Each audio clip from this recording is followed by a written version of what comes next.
And when I am eating in that little 6-hour window, I am trying to make it like as low calorie as possible and nutritionist, but I've just got no idea what I'm doing. So yesterday I just bought some like dark rye bread and Why?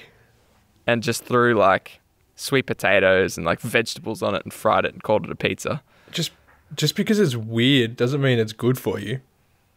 Oh, well, that was kind of the whole basis of my philosophy. So you've shattered my universe, and now I'm going to go get a Big Mac. I can imagine you in the supermarket, like in the bread section, and like picking up the dark rye bread, and you're like, "What the fuck is this? It must be good for you." Turn around to someone behind me. Do you consider this weird? And they'll be like, "Yeah, I mean, it looks pretty weird." I'm like, "Excellent, thank you. Thanks for your help." Put it in my cart. Go to the vegetables, rub my hands together, and go, "All right, let's find some fucking weird veggies." What is this?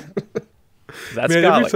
every time I go into the veggie section, like I'm seeing different things, like things that look like just not fruit.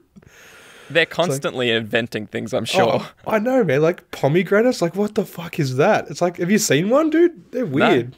They're No, weird. I haven't. They must be healthy because they look real weird. The stranger, the healthier. That's what they say.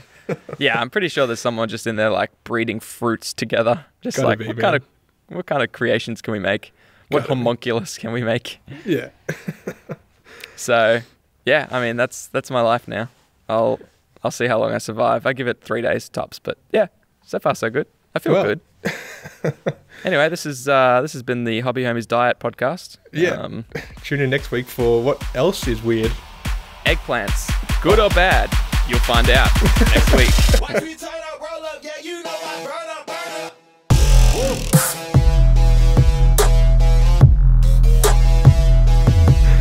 All right, well, I suppose we better start the show. Oh yeah, all right. True. Hello, everybody, and welcome. You're listening to the Hobby Homies podcast. We are your weekly war game and board game podcast. I'm Shane, as always, joined by my co-host Fox. Yo. And this week we are talking Warhammer 40k. Yeah. The old Warhammer, a new one for us. It is what do you call it? It's virgin soil. We've never been here before. Never stepped foot on this land. It's uncharted territory to us. That's the one.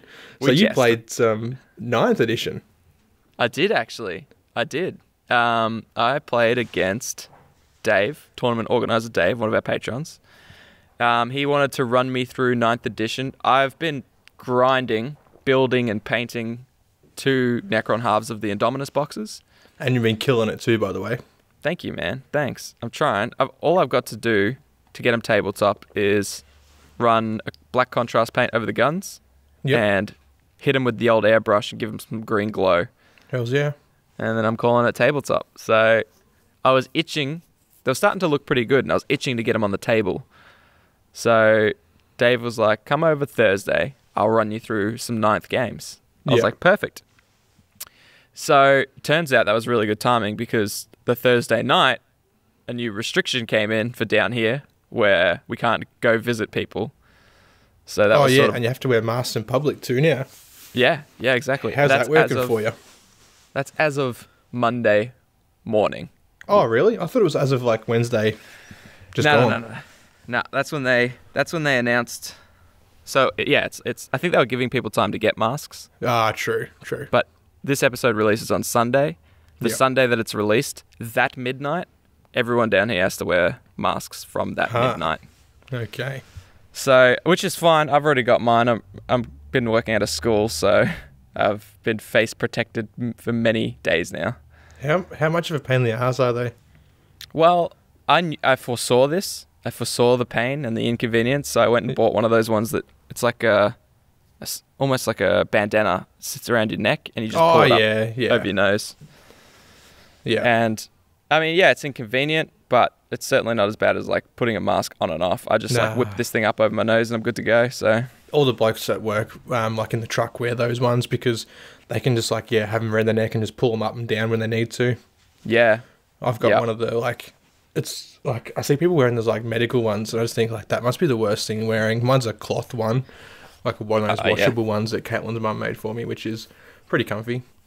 Nice. I'm sure I think it's already started actually. Like some brands will bring out their branded stuff. You'll get a Gucci face mask and stuff. Oh yeah, man. Of course, I can't believe you haven't seen them yet. You know? No, I haven't. I just assume. Yeah, they got to be my, coming. My boss bought one that was made by a TV show that he watches. So they made their own for some reason. Oh yeah. So I was like, well, if they're doing it, I'm sure like literally everyone else is. Yeah. Yeah. Anyway, ninth edition. This took a turn. We played a little 1,000 point game, which is it's called an incursion, because the different sizes of games in ninth edition have different names. So 500 points is patrol, 1,000 points is incursion, 2,000 points is strike force, and then I forget the one after that because let's be honest, I think it's like onslaught or something, which is like 3,000 plus. Yeah. Sounds like what you do between that and Apocalypse. Yeah, that's true. It's like the one step down from Apocalypse. Yeah. But I imagine people that want to play big size games will just play Apocalypse. Probably. I feel like that 3K one's going to get very underplayed. Yeah. Because like if you're playing competitive 40K, you'll play at that 2,000 points. Yeah. And if you want to play big games, there's Apocalypse, you know? And Apocalypse is just better for big games anyway because everyone gets to shoot in that before getting like destroyed off the table, you know? Oh, I've actually never played Apocalypse or know nothing about it, so... Yeah, I haven't played much about it either. Like, I haven't played anything of it, but I know a little bit. But like, you place down these markers, so everyone gets to like basically shoot, and then I think the damage is all done at the end of the round. Oh. Yeah. Well, that's interesting. You want to play some Apocalypse, dude? No, I'm just Hells kidding. yeah, dude. we got our hands full. We certainly got our hands full. So we played what's technically called an incursion mission, which will be the same size and mission types as what we'll play at the tournament in Geelong on the 8th of August at Guff. Yeah. So the whole reason we were doing this is A, Dave gets to run me through 9th edition, sweet, and B, he also gets to test the missions and the table size for what will be in the tournament. So yeah, nice. Win-win for both of us. The first thing, so we went minimum table size for 1,000 points, and immediately it just looks like you're playing in a shoebox. I was like, Dave, this feels way too small. And he was like... that's the 2 kill team boards put together kind of size, yeah? I think so, yeah, exactly. And at like 1,000 points, I had 60 models, he had about 50. Yeah. It felt too small, so we pushed through at the start, and we started putting we went to the Grand Tournament book that he has, the official Games Workshop one. Yeah. Because that has incursion missions specifically for that size. So we were like, fantastic. He picked one out called Crossfire. It had a cool primary mission that you could pick. And we started setting up the objectives for it. And when we did, we realized they hadn't scaled it correctly. They had basically used a map of a proper 6x5 table, or 4x5, whatever the new max is. Oh, yeah. 4x5. Yeah. And just given us the mission from that. So basically what that meant was if you adhered to what was in the book and you set up the objectives like in the book, some of the objectives would be 1 inch from a table edge. Damn. Because they basically just measured everything from the middle. But yeah, obviously, it was definitely an oversight or a misprint or what. Yeah. So I counted up the little cubes because there's these tiny little grids, and I was like, I wonder what that grid's for on the map, on the picture of the map. Yeah. And there was 60 along one edge and 44 along the other. And I'm like, well, the minimum map size for a 2K game is 60 inches by 44. They're inch cubes. So I'm like, they're 1 inch cubes, yeah. So this just proves that this is a full-size table, but they've called it an incursion mission. Anyway, Dave hit up actually one of the guys that helped write the book on Facebook. Yeah. And they said that is a misprint and an oversight and will be added to the FAQ. Fuck. So I felt like a bit of a playtester for him. Yeah. That's a lack of proofreading on their end, though. It seems big. It seems big. It kind of just adds to everyone's... what do you call it? A lot of people are saying 9th edition was rushed. Yeah. Yeah. I don't know. It probably was, because of COVID, they launched all the Psychic Awakenings, really quickly after each other. Yeah. I reckon they did push ninth through, like just to keep everyone busy, I guess, while Corona was happening. Yeah. I also wonder if, as they were starting to like build up ninth edition behind closed doors, the more people they included in it exposed them to the risk of early leaks. Yeah. So yeah, they're like 100%. they were kind of forced to like rush it out before leaks got out because Yeah. they knew, you know, now they're getting play testers in and people proofreading the books and third parties and whatnot. Yeah. So it doesn't matter. Like, I mean, I don't really care because like I feel like the game isn't at full competitive level until all ninth edition codexes are out anyways. Yeah, yeah. And by then they'll fix all these like little bugs that they run across. Yeah, I feel like we have this unofficial like 1 year of beta, you know, Yeah. where people still play in tournaments and test things, but really until all the codexes are out. Then again, Yeah. Maybe I'm wrong. It's just disappointing though when you pay like, you know, what you pay for their books and supplements and all that sort of stuff to run across something that's like so little but yet plays a massive part, like that, you know, that deployment setup, like you said.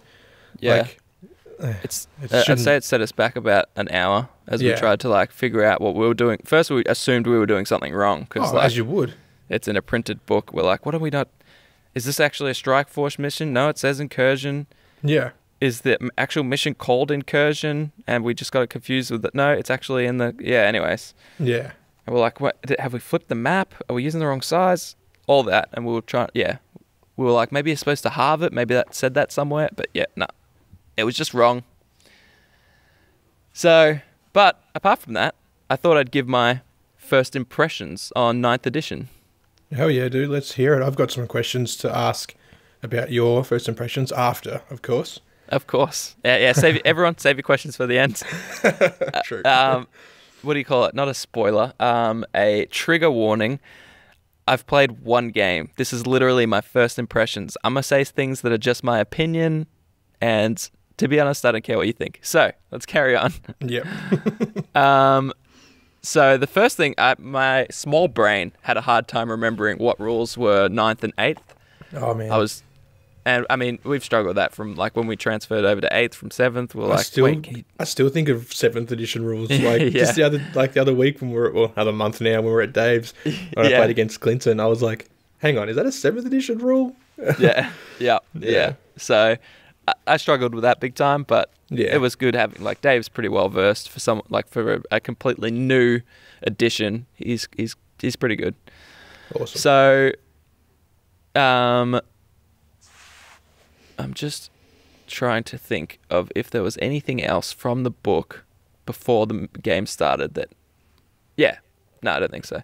So, what I really loved about it was pre-game. It felt like there was so much going on before you actually rolled your first dice or moved your first person. Okay. I felt like there was just way more strategy in setting up the game. Like you felt like a general.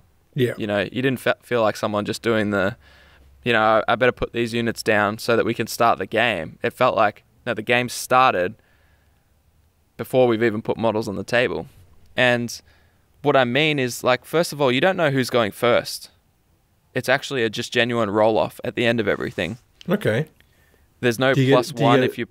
Oh, No, you nothing. don't. No bonuses to whoever finishes deploying first. No, nothing.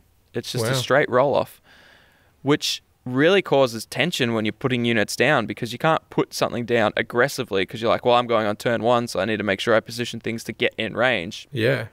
And you also can't deploy too defensively because you assume you're going second. Do you think it's going to be? Do you think people will play a lot more defensively, like just like habitually now that they don't know who's going to go first?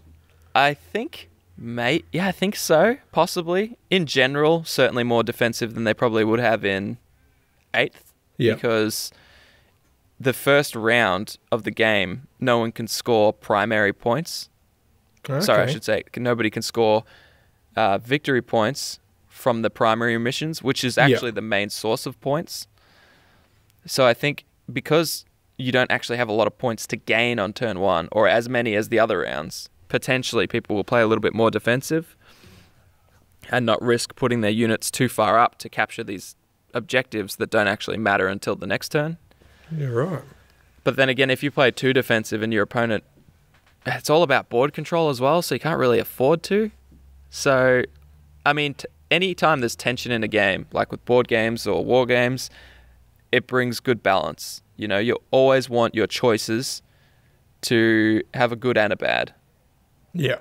And then the game is just you weighing up all those options. So I like the tension it caused, not knowing who's going first. And I liked there's so much more you do in pre-game as well. Like, you pick your secondaries without the other person knowing, and then you all reveal them at the same time.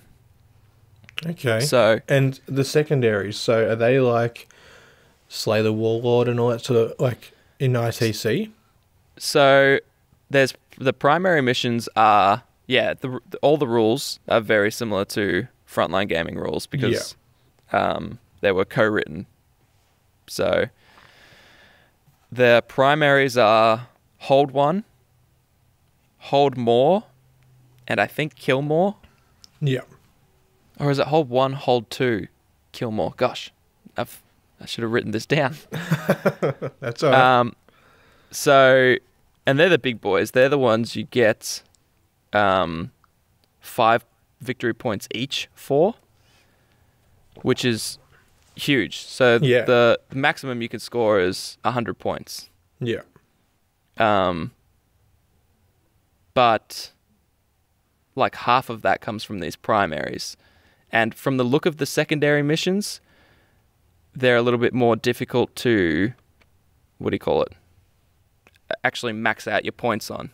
Okay. So, yeah, the primaries are those basic ones that I mentioned. I'll quickly try and... All right, so it's take and hold.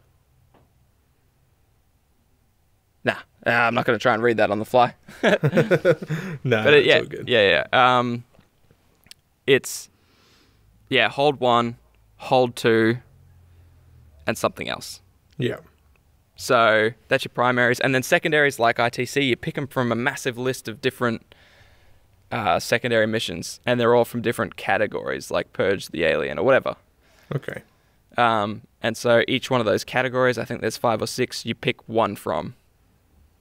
To 3 in total. Yeah.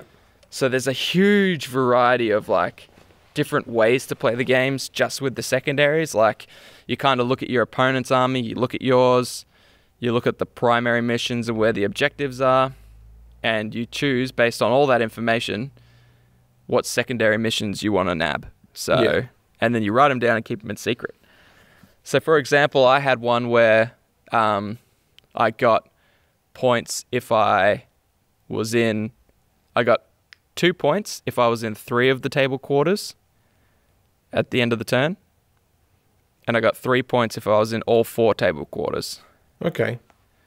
So if I had done 2 points for all 5 turns, I would have only got 10 victory points from that particular mission. Yeah, yeah. So even that, and like, that's quite difficult to be in 3 quarters all 5 rounds, because there have to be 3 separate units. Oh, yeah. So the only way to max out on that one is actually to have units in all 4 quarters for, what is that? If that's 3 points, for all 5 rounds to get the full 15 points. Yeah, and it'd be really hard to get them in the first and maybe even second round. Yeah, Unless you had some sort of deep striking ability. Yeah. And then, do you deep strike just to get it? And what if you get blown off the table 2 turns later? Then, you lose that quarter. So a lot of them were similar to that, where it was like, to max out on those secondary missions was pretty difficult. Yeah.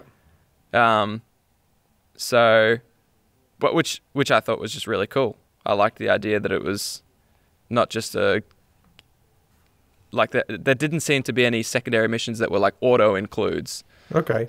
That's good. And it does look like each codex is going to come out and have specific secondaries, like faction specific secondaries. Oh, that's cool. Is it even more variety? Yeah. Although I was talking to Dave, and I don't really know how they're going to balance that, Because say Necrons and Space Marines come out and they have specific secondaries. Yeah. Well, they're infinitely just better than all the other armies. I mean, instantly, not infinitely. Instantly better because they have such a wide variety of different secondaries they could pick from, whereas everyone else is limited to, you know? Yeah, yeah. You're saying that because their codex will come out first. Correct. Yeah, in October. Yeah. Yeah. So, yeah, until all the yeah, so I don't know if they'll just say, look, all the faction-specific secondaries aren't to be used in match play. Possibly, but, you know, like, we had the same issue with the indexes at the start of 8th edition. Like, some factions were using their codex and others were still using indexes. Yeah, yeah. You know, and that indexes was a lot of the time a hindrance. Sometimes it was a buff because the points were still, like, you know, they hadn't been tweaked for a while, but... Yeah. Yeah. Yeah, it's very possible. I don't know how they'll do it. They could, you know, if the missions are like that where they're not that much better. It also looks like there's missions that you can't actually score the full 15 points for. So like they're easier to get, but they only max out at say 10. Yeah.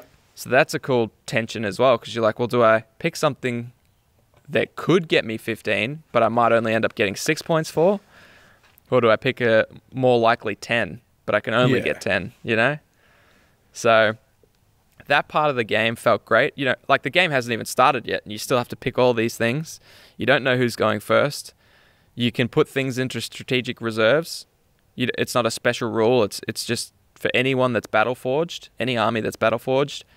You can spend CP based on the total power of the units and just put things into strategic reserves.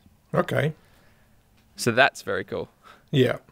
So like, for example, I don't know what power scarabs are for 3 of them, but let's just say there's 6.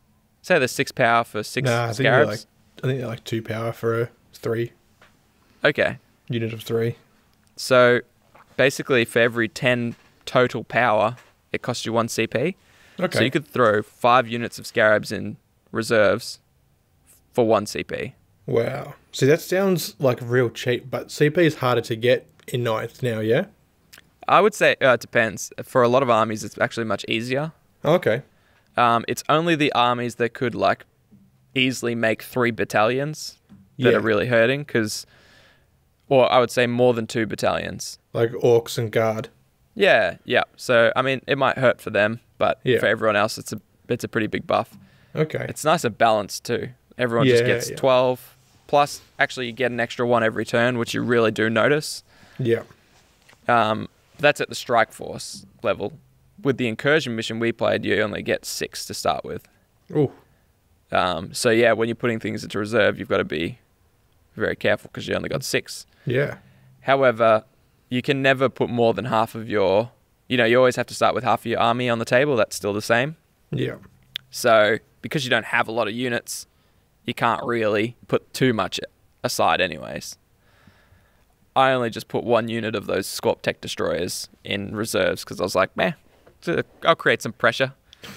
Who knows where they're going to come out? So that's it. So that was good. You have to pick that as well, and you keep that in secret until you start deploying. So basically, when you start deploying, you say, okay, by the way, these dudes are in strategic reserves for 1 CP. Oh, yeah. Yeah, like you normally would. Yeah. You don't get to pick it like during. No. Like in 8th, I think you could... I can't quite remember. Oh, they didn't have strategic reserves. It's a bad example. But yeah, you have to let them know at the start, which is cool, because then they can kind of deploy around that information. Yeah. So... But yeah, so all this is sort of happening and you haven't even put models on the table yet. You're picking your missions, you're looking at the primaries, looking at where the objectives are and picking what you're going to put into strategic reserves and yeah, all that kind of stuff. Yeah, nice. So I really like that aspect of it. And it really feels like it opens up, having the secondaries, some of them, the way that they're worded, it feels like it opens up more list building variety because there's going to be some units that are inherently terrible in the codex, but suddenly due to like a particular secondary on maybe a particular map, that unit's actually really good because of their high movement or whatever. Okay. Yeah, yep. So, yeah, it just seems really cool. It felt really dynamic when I was picking all these things and setting stuff up. So, yeah, I rated pre-game quite highly, apart from GW's stuff up of a poorly worded book. Yeah, yep. So, yeah, that was my first impressions of pre-game. The actual... that was probably 15 minutes of pre-game. So yeah. we'll keep the ball rolling and try and get through the rest. Well, that was the largest part because we only played for 2 turns. The rest of the game kind of played out like most 40k games, I suppose. Okay. You know, the game itself felt, from the small snippet I played, pretty similar. And I was too busy kind of learning the rules to also take in what was happening differently in this game than what would have happened in 8th. But yeah, if I gave a mini battle report, I played Necrons. Dave played Elder. Yep. There was, because at 1,000 points, you don't have that much units. He had 5 total units. I had 6. He kept like 2 of them in Deep Strike. So really he only had like 4 units on the board. And one of them was a big blob of jet bikes.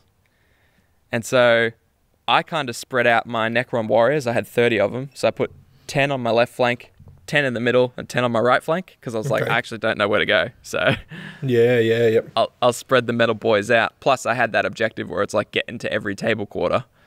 So I was like, well, they just moved 5 inches and boom, they're in a table quarter each. So that's nice. Yeah. Of course, Dave knew I was going to do that. So he went first and he zoomed his jet bikes, I think 16 inches. And then he cast something on them. I'm pretty sure he cheated, but he cast something on them and made them move like twice. Yeah. So then they moved 32 inches or whatever it was. And Sounds then like shenanigans that you used to do when you used to play with your Harlequins. Yeah, exactly. Yeah, that's true. I kind of knew it was coming because I was like, oh, yeah, I've seen jet bikes before. Yeah. I know what they do. Yeah. So they got up and hit one of my group of Necrons before they managed to get into a table quarter, which kind of sucked.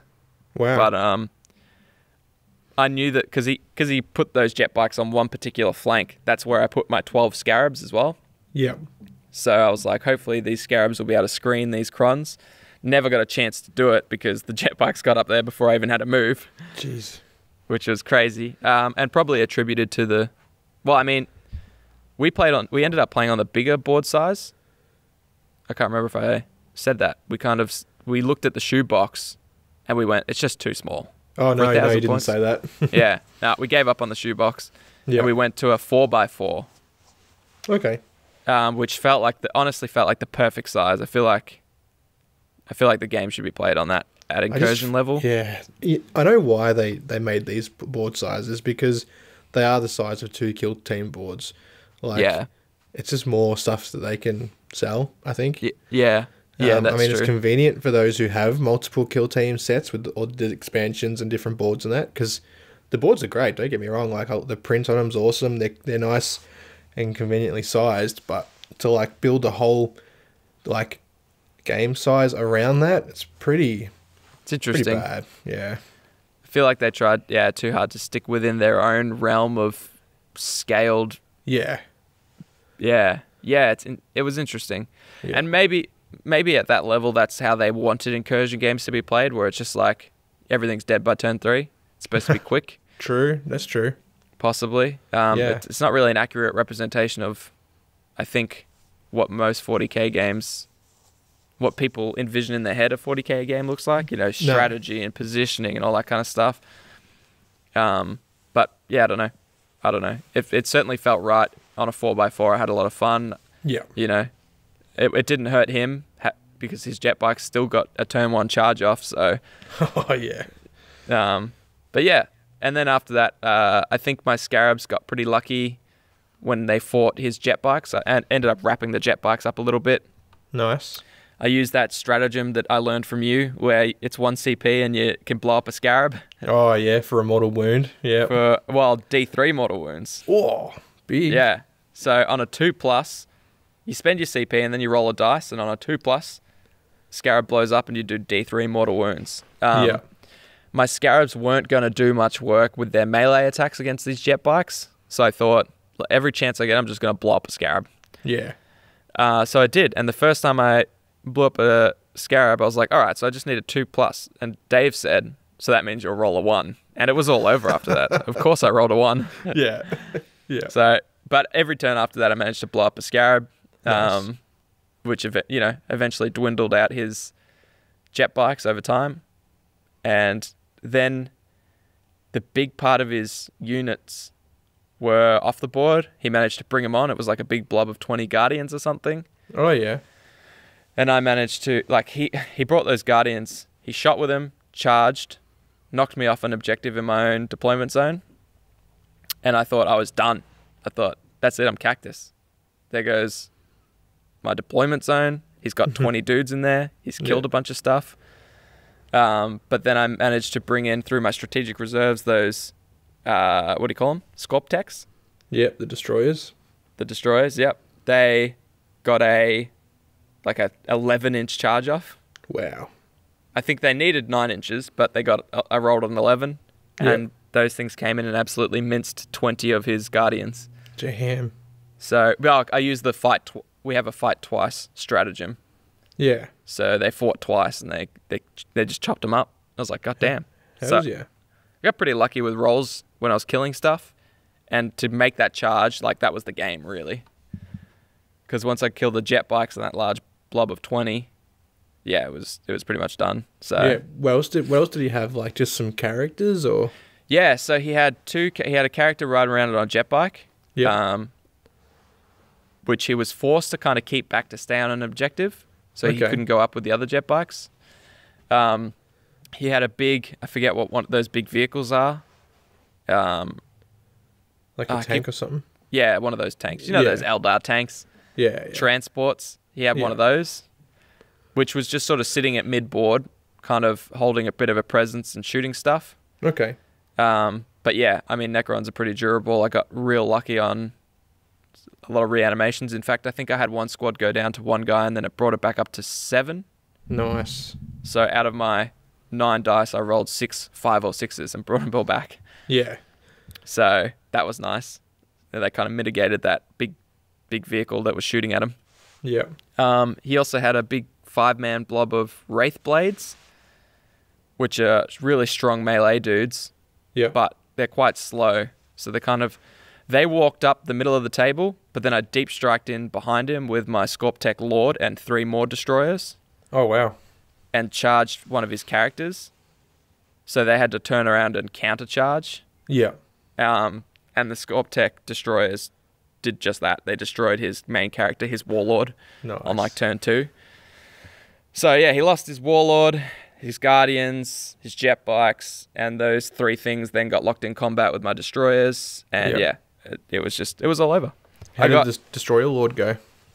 He did not do much, to be honest. Actually, well, I mean, so I gave him this ability, this relic, where he can pick up a unit from off the table and then they can go deep strike somewhere. Yeah, yeah. So him and a unit of Scorptech deep striked him behind the Warlord and charged him. Failed the charge, but he lets his mates, his little Scorptech boys, re-roll charges. Nice. And that second charge is what got him in. So Yeah, he didn't do much per se. I ended up charging the big transport with him. But I accidentally... I forget what I did wrong. Anyways, I think I used the wrong weapon or something, and it just did nothing against the vehicle. So yeah, he didn't do much. He looked menacing though. So that's the goal, really. Yeah, he's a tough boy.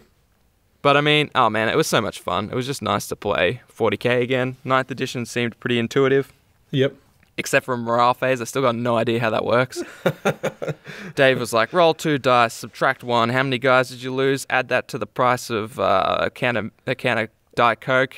Add that to the temperature outside with the degree of the sun. And that's how many units. Think about falling back. Yeah. So, yeah, I still got no idea how morale works. But the rest was pretty straightforward. It was odd to play Necrons, to be honest, dude.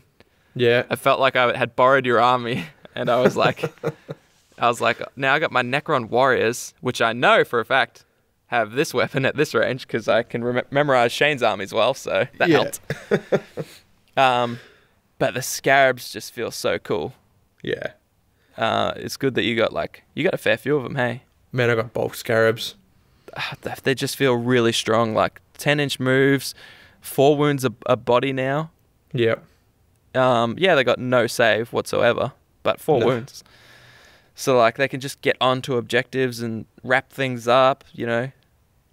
So, it is interesting. I ran them in squads of 6, but in 9th edition, units of 5 or more dudes, more than 5 dudes, have to have that coherency rule. That's one thing I was going to ask you about. Yeah. Yeah. I wanted to know how you went with the whole unit coherency thing.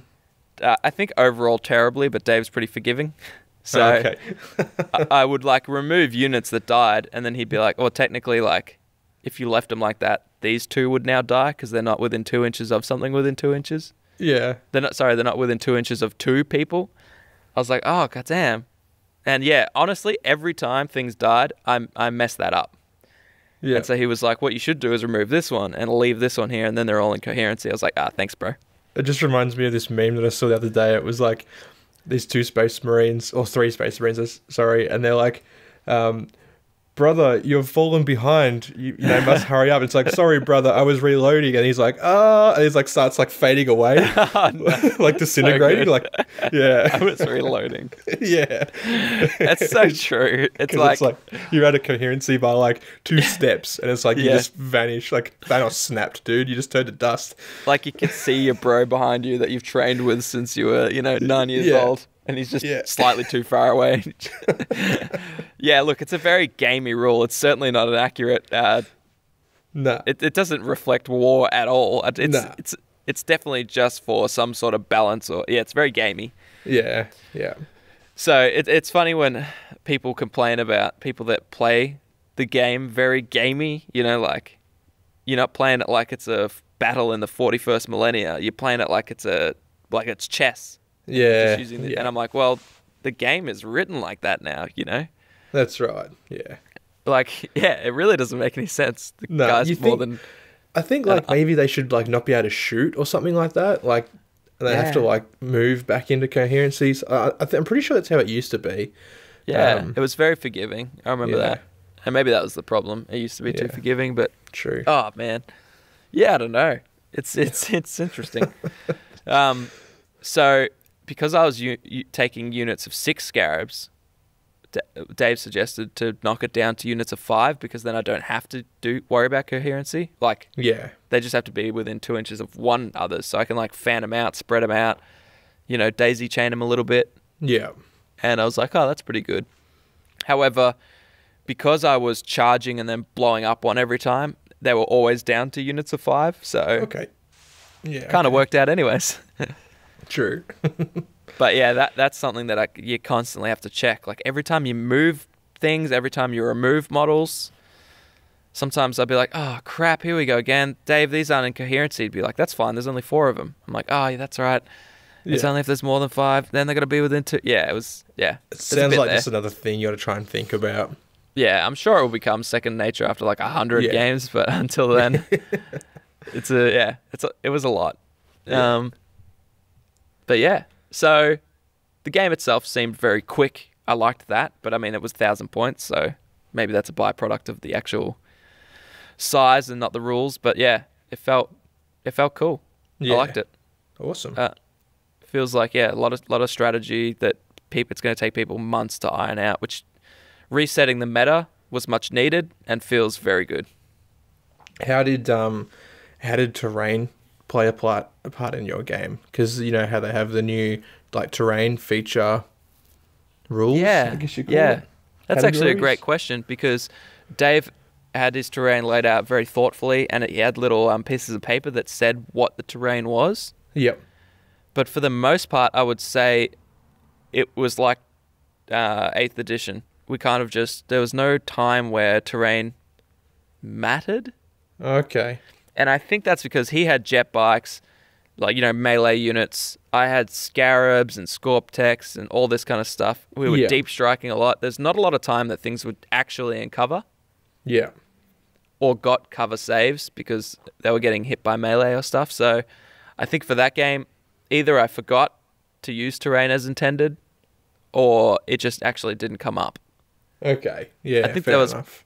I think there was one time where I was standing on light cover, and I got a +1 to my save or whatever it is. Yeah. But apart from that, yeah, I'd say very minimal impact from terrain in that game. It's a shame because, like, you know me and terrain, dude. Oh, yeah. It's got these traits and stuff like you've got like breachable terrain where only infantry, beasts, and swarm models can, like, they can move through walls basically. Yeah. Nothing else can. See, that's cool. Yeah, yeah, And I think, like, maybe had I have known the rules better, like if I had known I could have moved through the walls of a building because it was breachable, I probably would have. yeah, So I think I would have used it more, but I don't think Dave's army needed to use it at all. yeah. Well, he And would so- have a lot of fly, wouldn't he? Like if his jet bikes and Yeah. that. And because the missions that we both picked were the ones where you like control each quarter, a lot of Yeah. stuff was happening on the outside of the board and on the flanks. Okay, yeah, Like stuff true. was and stuff that comes in from strategic reserves and deep strike. It was all on the edge. So, Yeah, but yeah, I think definitely it will play a huge part. But yeah, I mostly just used it for line of sight blocking. yeah, fair enough. What about the command phase at the start of the rounds? How'd you go with that? So the command phase to me didn't matter too much. A, because we had such little CP. Yeah, I already had the stratagems in my head that I was going to use the CP on. yeah, So I knew, all right, by turn 6, I will have had about... Sorry, by turn 2, I've got this pool of like 8 CP. I already used 1 to keep something off the table, so I only have 7. My fight twice is worth 3, so now I'm down to 4. I want to explode 2 dudes. That's 2 more. You know, I've only Yeah. got... So there wasn't much stratagems for me to use in the actual command phase. okay, The command phase is where you like score primaries as well. righto. So I mean, the command phase kind of just feels like the between the turns phase. Yeah, Where it's like, they've just alright. given it a name and put it at the start of the round. Yeah, yeah. It's Yeah. basically like the end of your opponent's turn. It's where like, yeah, you count up your objectives that you've got, your primaries anyways, and Yeah. unless you're using stratagems, yeah, I didn't really notice it, to be honest. Huh, fair enough. It's funny that like the last 2 big 9th edition changes, like terrain and command phase, are 2 things that I just really didn't notice at all. Yeah, yeah. I don't know Alright, what well, else happens at the command phase, really. Let's see if I can get one out of these 3. What about Okay. the dice modifiers? You know how they say things can only go to a +1 or a -1. Yeah, I didn't notice that either, to be honest. No, because I mean, again, at 1,000 points, you don't have room for a lot of buffs. You got like Yeah. 2 characters tops. Yeah, true. So you don't really have the ability to stack stuff, Yeah, to stack buffs and to hit things. So maybe, yeah, I just don't think I have any modifiers anyways. So to even get +1, -1, that was just from cover. So did you use the reanimator? no, I did not. Oh, okay. I heard And you he don't- was You don't have a cryptex, so that you wouldn't get the +1 from that either. Exactly. Yeah. Yeah. So yeah, that's true. I found the Overlord that I did bring incredibly useless. The Indominus Oh, really? Overlord. Yeah. He had a Tachyon arrow, which missed. Yeah, it's a 1 use per game thing. I don't rate 1 use per game items. Yeah, I mean, it's massive. Like, if it hits, Oh, it goes yeah. off. I bet Yeah. the thing is, it's D6. Yeah. So, like, if I hit his vehicle and then managed to wound it, and then he didn't get a save, then I could end up doing, like, 2 damage. Big deal. Yeah. For a 1 use per game. It's more like a character deleter, man. It's like, at Yeah. least that's the lore is anyway. Like, it just literally erases someone from existence. Wow. Yeah, Yeah. it certainly didn't have that effect in my game. It erased itself from existence. Yeah, Shut the arrow and it just whiffed and went off the map. it's got 120 inch range, dude. So you probably hit some innocent bystander. Yeah, probably had someone walking out the front. Yeah, going to hit get his someone- mail. Yeah. It's like, beautiful day. Just get smacked by a fucking Yeah. arrow. phased from existence. Yeah. No evidence of him even. His wife's like, oh, I guess I'm single now. Yeah, all his family pictures in his house just vanish. He just vanishes out. Yep. Hey, did you guys think we ever had a brother? What? Yeah, I just thought the other day, do we have a brother? I don't think so. Did you see him in any of the photos? No, I guess not. Oh, there you go. I thought his name was Doug or something. Didn't he deliver papers? No, you're thinking of someone else. Yeah. So Yep. his Tachyon arrow is not that great, and then him No. overall not that great. His Oh man. yeah. I mean, like I didn't use him well. I think Yeah. he just sat there. I never moved him actually. Okay. He just sat with a unit of warriors, and I think his buff is that they can add 1 inch to move and advance, Yeah, and add 1 to hit rolls too. and add 1 to hit rolls. Yeah, Yeah. which I'm pretty sure I didn't do, but oh well, maybe that's why. There were a few buffs I forgot about. It was my first time, Yeah, true. True. so it was my first time with Necrons, first time with 9th edition. That was a lot. I actually used the app as my codex, Oh damn. believe it or not. So, I mean, it was awesome, man. I totally get the hate around the app. I get it. Just But I love back to it. the Beers and Banter episode. Yeah, exactly. Yeah. Yeah.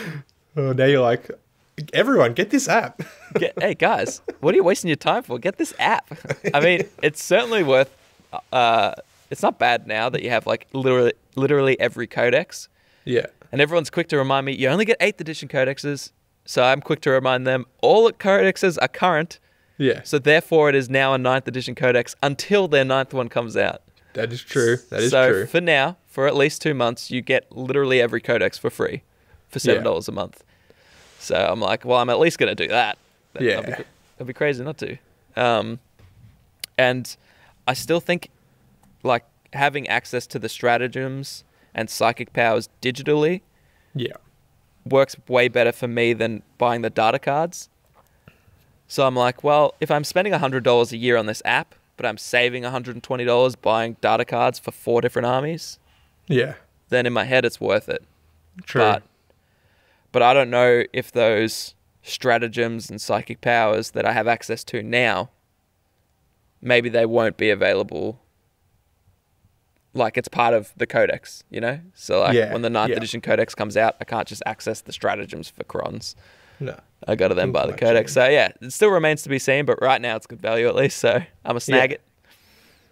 That's it. yeah. And unofficially, you can split it between your homies. So it's like a good Netflix account. True. So We don't endorse that though. Let's just not get ourselves in trouble here. of course not. No, you would never. What, are you going to give your password away to a friend? They'll hack all your stuff and take all your money. Never share your password with anybody. Never. Hey, I'm an IT technician. I tell people that every day. Unless they learned want to enough. share their Disney Plus password with me, in which case I'll take it. I learned enough from like Steam and stuff. Like as soon as someone messages you, the first thing it says is never tell anyone your password. I wasn't going to, but now you put the idea in my head. Yeah. It's Harrison Ford 1, 2, 3. Take Hunter it. 2. Hunter 2. Yeah. So, first impressions. Love the pregame. Love the strategy involved there. Yeah, I liked everything about it. I'm Yep. happy. I want to play again. Hells yeah. Once, well, I mean, I say once this lockdown's over, but who knows when that's going to be. We'll have to play a game. Oh, for sure. Necrons We be actually- Necrons. We floated the idea of us two teaming up with our Necrons versus a whole bunch of homies in like an apocalypse style game. That would be so good, dude. That would That be would be sick. so good. We'll Yeah. go down to Guff, and come one, come all. How Oh, many yeah. points you got? Oh man, like with my old Necrons, I've got over 2K. So plus the Indomitus side, plus your 2 Indomitus sides. So we'll have I reckon we could probably scrounge together 3,500 points. Well, I've got 2,000 points now. What? Really? Yes. So the 2 Necron halves are 2,000 points, but once you take out characters, it's about 1,500. Okay. Yeah. And yeah. and I did that order where Yeah. I got another 15 Immortals, 10. Oh man, okay. Whatever the Qatar. Yeah, I got 2,000 points. We're gonna have like 5,000 points there. That's what I'm thinking, man. I'm thinking a big 5,000 point. We'll get 5 other hobby homies to bring 1,000 points each. Yeah. Oh man, that'd be dope. Yes, Oh, that has man. to happen. I can just see it now, like, you know, like Space Marines and Eldar and everyone like teaming up against Yeah. our Necrons, man. Dude, Oh, that'd be that's dope. gonna be We've got to so make that sick. happen. Yeah, hells yeah.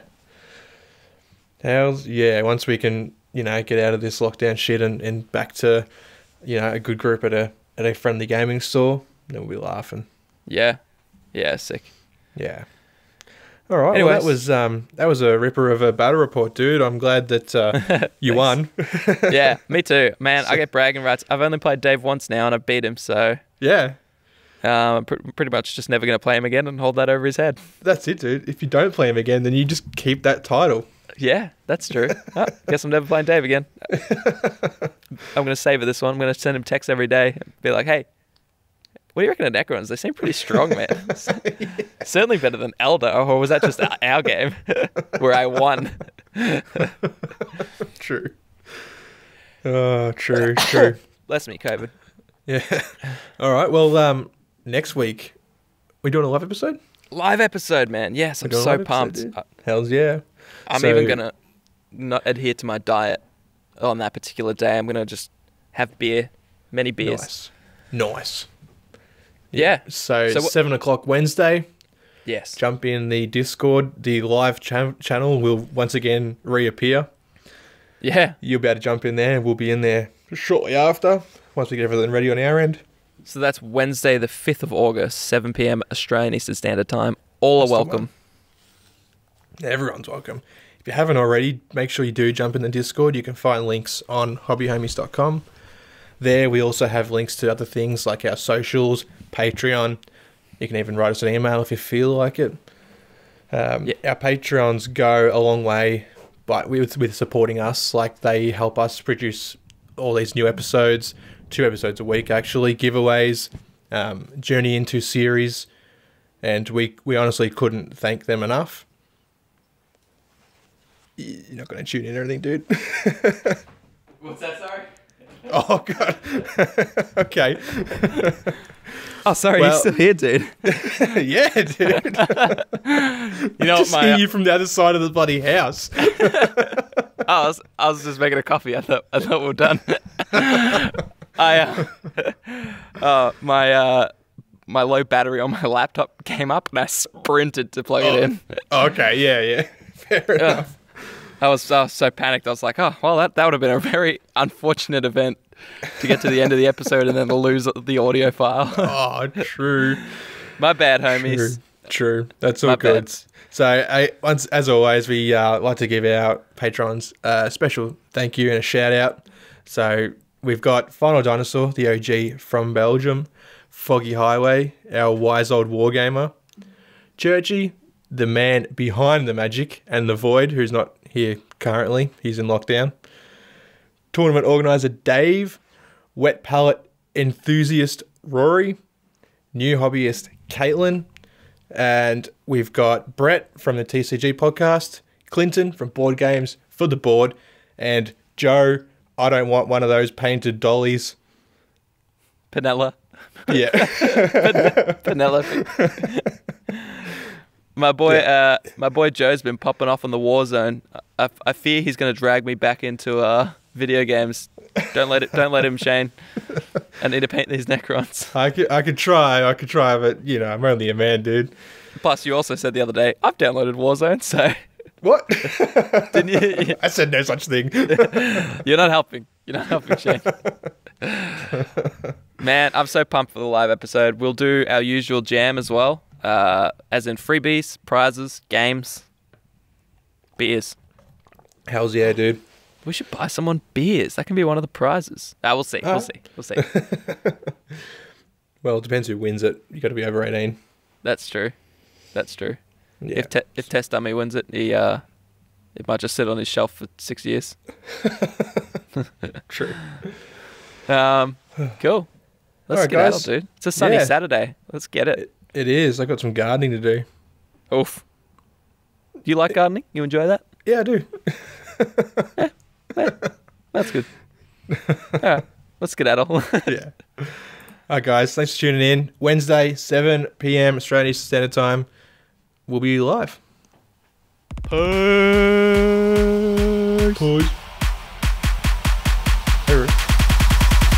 Watch me turn up, roll up, yeah, you know I burn up, burn up. Woo.